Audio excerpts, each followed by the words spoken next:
ठाणे महापालिकेच्या मंगळवारी झालेल्या प्रभाग समिती अध्यक्षपदाच्या निवडणुकीत अपेक्षेप्रमाणेच 8 प्रभाग समित्यांवरती महायुतीने वर्चस्व मिळवले आहे। 7 प्रभाग समित्यांवरती शिवसेना तर एका प्रभाग समितीवरती भाजपचा अध्यक्ष निवडून आला आहे।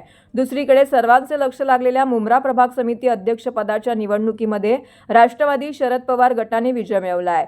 या मतदानाला एमआयएमच्या सहर शेख या निवडणूक झाल्यानंतर सभागृहात आल्या, त्यामुळे एमआयएमचे उमेदवार नफीजा अन्सारी यांना 5 ऐवजी केवळ 4च मते मिळाली, तर शरद पवार यांच्या राष्ट्रवादीच्या उमेदवार दीपाली भगत यांना 10 मते मिळाली आहेत। तब्बल 5 वर्षांनी ठाणे महापालिकेच्या सार्वत्रिक निवडणुकीमध्ये शिवसेनेला स्पष्ट बहुमत मिळाले असून या ठिकाणी शिवसेनेचा महापौर बसेल, तर उपमहापौरपदी भाजपाची वर्णी लागली असून इतर महत्त्वाची पदे देखील संख्याबळाच्या जोरावरती शिवसेनेने आपल्या ताब्यात घेतली आहेत। स्थायी समिती सदस्य आणि सभापतीची निवडणूक अद्याप झाली नसून त्यापूर्वी प्रभाग समिती अध्यक्षपदासाठी मंगळवारी निवडणूक घेण्यात आली। ठाणे महानगरपालिकेतील भारतरत्न डॉक्टर बाबासाहेब आंबेडकर सभागृहामध्ये ही निवडणूक प्रक्रिया पार पडली। या निवडणूक प्रक्रियेसाठी ठाणे जिल्हाधिकारी श्रीकृष्ण पांचाळ, ठाणे महानगरपालिकेचे आयुक्त सौरभ राव हे उपस्थित होते। 9 प्रभाग समितीच्या अध्यक्षपदांकरिता ही निवडणूक घेण्यात आली। अर्ज दाखल करण्याच्या शेवटच्या दिवशी नौपाडा कोपरी प्रभाग समितीच्या अध्यक्ष पदाकरिता शिवसेनेच्या मिनल संखे, वागळे प्रभाग समितीसाठी एकता भोईर, लोकमान्य सावरकर नगर प्रभाग समितीकरिता निर्मला कणसे, कळवा प्रभाग समितीसाठी विजया लासे, दिवा प्रभाग समितीसाठी दीपक जाधव, माझीवाडा मानपाडा प्रभाग समितीसाठी सिद्धार्थ ओवळेकर आणि वर्तकनगर प्रभाग समितीसाठी जयश्री डेव्हिड या शिवसेनेच्या उमेदवारांनी अर्ज दाखल केला होता।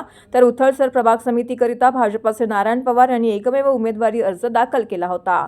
ठाणे महानगरपालिकेच्या 7 प्रभाग समित्यांमध्ये शिवसेनेचे संख्याबळ असल्याने या प्रभाग समितीमध्ये अन्य कोणत्याही पक्षाच्या नगरसेवकांनी उमेदवारी अर्ज दाखल केला नाही।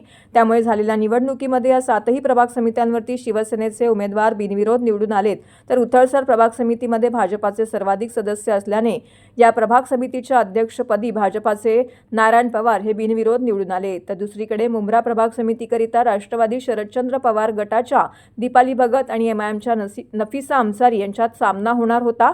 मुंब्रा प्रभाग समितीमध्ये राष्ट्रवादी शरद पवार गटाकडे सर्वाधिक 10 सदस्य आहेत, तर एमआयएमकडे 5 सदस्यांचे संख्याबळ होतं, त्यामुळे राष्ट्रवादीच्या दीपाली भगत यांचाही विजय निश्चित मानला जात होता। मात्र मुंब्रा प्रभाग समिती अध्यक्षपदाच्या निवडणुकीत कैसे हराया एका वाक्याने सोशल मीडियात चर्चेत आलेल्या एमआयएमच्या नगरसेविका सहर शेख या अनुपस्थित राहिल्या। निवडणूक प्रक्रिया आल्यानंतर त्या सभागृहात आल्या, त्यामुळे मुंब्रा प्रभाग समितीच्या निवडणुकीत दीपाली भगत यांना त्यांच्या सदस्यांची 10 मतं, तर एमआयएमच्या नफीजा अन्सारी यांना सहर शेख अनुपस्थित असल्याने 5 ऐवजी केवळ 4च मतं पडली आहेत। सहर शेख या निवडणुकीत का अनुपस्थित राहिला याबाबत मात्र पालिका वर्तुळामध्ये चर्चा रंगली आहे।